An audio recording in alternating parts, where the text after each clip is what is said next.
देखो ये क्वेश्चन है, हमने ये कहीं बताया बेस थ्योरम है ये, ठीक है। तो बेस थ्योरम को कहाँ पे कैसे अप्लाई किया जाता है।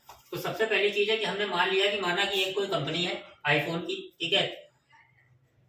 ये जो आईफोन है ये फॉक्सकॉन नामक कंपनी है, ये मान लो मैन्युफैक्चर करती है आईफोन को। इसने 3 यूनिट लगाई हुई है आईफोन को मैन्युफैक्चर करने के लिए, ए, बी और सी।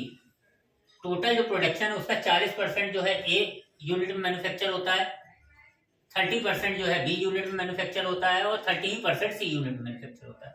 ऐसा पाया जाता है कि 2% आईफोन जो है जो ए में बने हुए हैं वो डिफेक्टिव है, बी में बने हुए पाए जाते हैं 3% और सी में बने हुए पाए जाते हैं 1%। तो हमको जो है इस बात की प्रोबेबिलिटी फाइंड करनी है कि जो ये सारे आईफोन जो है किसी एक जगह जाते हैं सेल के लिए, कोई आदमी जो है रैंडमली एक आईफोन पिक करता है और वो पाता है कि वो आईफोन जो है वो डिफेक्टिव है।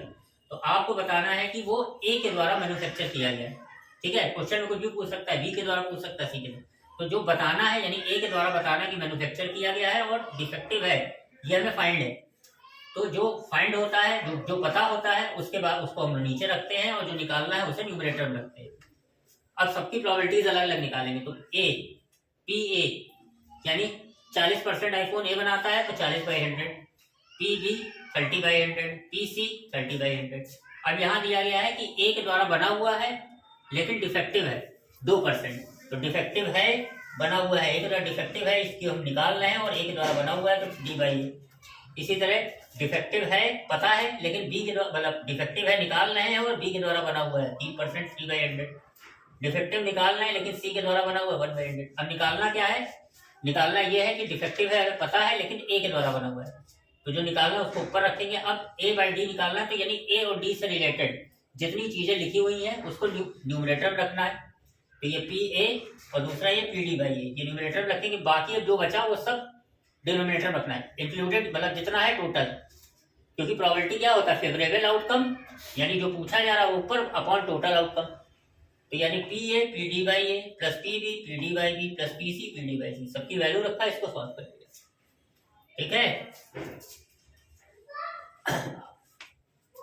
अब हम लोग जो है एक्सरसाइज का क्वेश्चन नंबर 2 देख रहे हैं। सबसे पहले एक्सरसाइज का क्वेश्चन नंबर 2।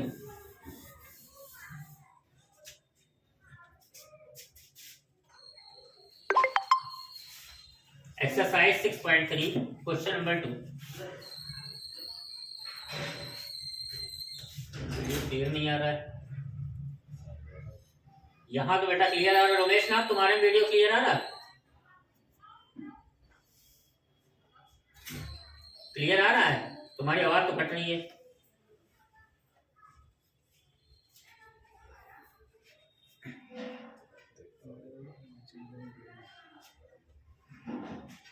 चलो वीडियो उस पर चैनल पे अपने डालेंगे ही, ठीक है। समझते चलो, ठीक है। जो नहीं हल्का फुल्का समझ में आ रहा बताना, दोबारा समझा रहे हैं, ठीक है। क्वेश्चन नंबर 2, क्वेश्चन नंबर 2 में लिखा है कि अ bag contain 4 red and 4 black ball. कोई एक बैग है, उसमें जो है 4 रेड बॉल हैं और 4 ही ब्लैक बॉल हैं। एक दूसरा बैग है बेटा, इस दूसरे बैग में 2 रेड बॉल हैं और 6 ब्लैक बॉल, 6 ब्लैक बॉल। अब इसमें आगे लिखा हुआ है इन दोनों बैग में से कोई एक बैग जो है वो सेलेक्ट किया जाता है रैंडमली, ठीक है। फिर उसके अंदर से क्या किया जाता है, एक गेंद निकाली जाती है और जो पाई जाती है कि लाल कलर की है। इतना है। आपको इस बात की प्रोबेबिलिटी फाइंड करनी है कि जो आपने गेंद निकाली है वो लाल कलर की है, ये आपको पता है, और वो आपने निकाली कहां से है, फ्रॉम द फर्स्ट बैग, पहले बैग से निकाली। तो पहले देखेंगे, कह रहा है कि पहले बैग पिक करेंगे। तो मान लो पहला बैग पिक करने की प्रोबेबिलिटी कितनी हो जाएगी, 2 बैग है तो फर्स्ट बैग पिक करेंगे तो 1/2। इसी तरह सेकंड बैग पिक करेंगे तो इसकी भी 1/2। अब कह रहा पहला बैग रेड बॉल निकाल रहे हैं और गिवन है कि वो फर्स्ट बैग से निकाल लें। तो फर्स्ट बैग में रेड बॉल कितनी है, 4, टोटल बॉल 8 है। इसी तरह रेड बॉल निकाल रहे हैं लेकिन बैग सेकंड है, तो इसमें रेड बॉल कितनी है, 2, टोटल बॉल हो गई 8। अब हमको इस बात की प्रोबेबिलिटी फाइंड करनी है कि जो गेंद निकाली है वो रेड है, हमको पता है, और निकालनी किससे है, फर्स्ट बैग से, यानी फर्स्ट बाई आर। तो यानी फर्स्ट और आर से संबंधित जितनी चीजें हैं वो न्यूमरेटर रखेंगे, यानी ये 1/2 और इधर 4/8। Upon total 1/2 4/8 plus 1/2 into 2/8। अब 2 इंटू 8 ऊपर भी कॉमन है नीचे भी कॉमन है, कॉमन ले लेंगे।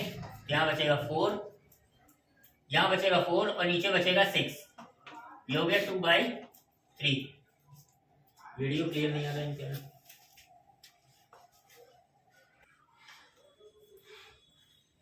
क्वेश्चन नंबर 3,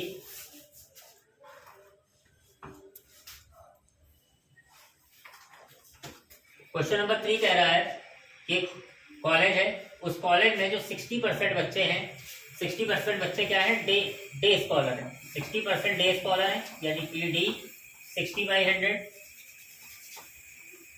60% जो है वो हॉस्टलर है, ना कि डे स्कॉलर। 60% जो है वो हॉस्टलर है और 40% बच्चे हैं वो डे स्कॉलर है।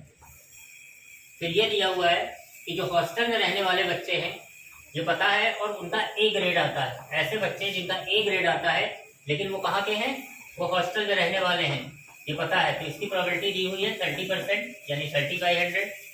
फिर A ग्रेड आता है लेकिन वो डे स्कॉलर है, इसकी प्रोबेबिलिटी है 25%। अब कह रहा है कि एक बच्चा जो है वो रेंडमली पिक किया जाता है और ये पता है कि उसका A ग्रेड आया है। हमको बताना क्या है कि वो हॉस्टलर है, तो हॉस्टलर है ये बताना है और जबकि A ग्रेड आया है ये पता है। तो PH/A, तो H और A से संबंधित जितना उत्तर लिख देंगे, सबसे पहले PH और फिर PA/H upon PH into PA/H plus PDA/,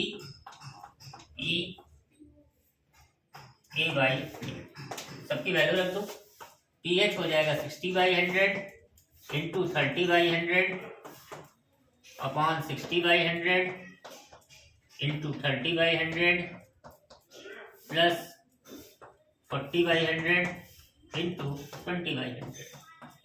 100 into 100 ऊपर नीचे दोनों में कॉमन है, कॉमन लेके कट कर देंगे। यह आ जाएगा 1800 अपॉन नीचे हो जाएगा 1800 प्लस 800 2600, कट कर देंगे। यह आ जाएगा 9/30, यही आपका आंसर है। ठीक है, उठा लीजिए। चलो आज का लास्ट क्वेश्चन देखो।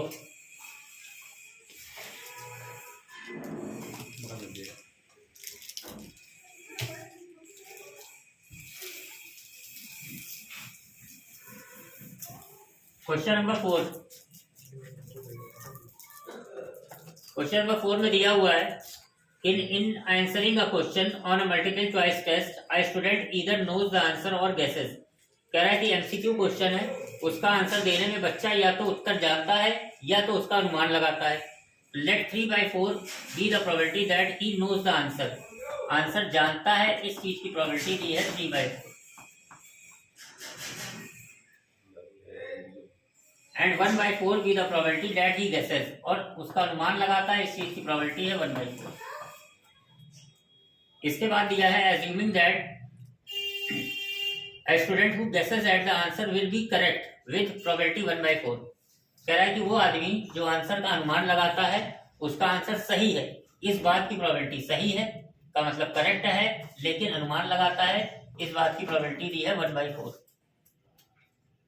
इसके बाद अब यहाँ भी क्या हो जाएगा कि आंसर सही है लेकिन वो उसका आंसर जानता भी है, तो आंसर सही दे रहा है और आंसर जानता भी है, तो ये कंफर्म हो गया, मतलब इसकी प्रोबेबिलिटी 1। तो आपको बताना है what is the probability that student knows the answer. Answer जानता है इस बात की प्रोबेबिलिटी आपको बतानी है, जबकि उसका आंसर सही, ये निकालना PK/C। तो हो जाएगा PK 3/4 इंटू PC/K यानी 1 अपॉन 3/4 इंटू 1 प्लस 1/4 इंटू 1/4। कितना कॉमन है, 1/4 कॉमन ले लेंगे नीचे से, तो हो जाएगा 3, ऊपर बचेगा, यहाँ बचेगा 3 प्लस 1/4।